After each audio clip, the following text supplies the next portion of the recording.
And separately, Kirby got a question about Congresswoman Jayapal's comments. I'm going to ask you about another Democratic official's comments. Robert F. Kennedy was filmed at a dinner suggesting that COVID-19 was ethnically targeted at certain populations. The president's the leader of the Democratic Party.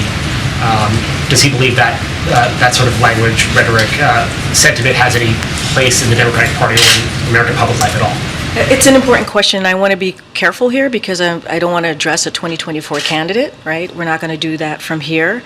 But what I will say more broadly, which I think is important, because I think if you look at the last 2-3 years since 2020, since this pandemic hit, there are countless Americans, American families who are seeing an empty seat at the Thanksgiving table, right? For the past, who knows, couple of years, past year, couple of years, because of what the pandemic has done to this, to families across this country, because of the suffering of COVID. And that is something that we have to acknowledge. And that is something that is important that we speak to. Because if anything, all of us probably have that same, sadly, that same thing in common, that we have lost someone that we loved because of this pandemic. So the claims made on that tape is false. It is vile, and they put our fellow Americans in danger. If you think about the racist and anti-Semitic conspiracy theories that come out of saying those types of things, it's an attack on our fellow citizens, our fellow Americans, and so it is important that we essentially speak out when we hear those claims made more broadly.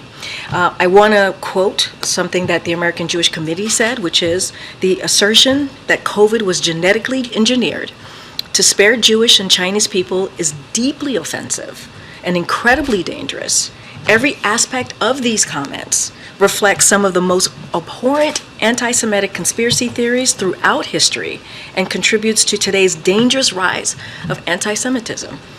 And so this is something that this president and this whole administration is going to stand against when we hear that type of those false claims against Asian Americans, against Jewish Americans. We're going to continue to speak out, and we believe, and this is something that we just heard, it's important to protect the dignity of our fellow Americans. It's important to respect our fellow Americans, and so it is, as you can understand, the core principle of our country.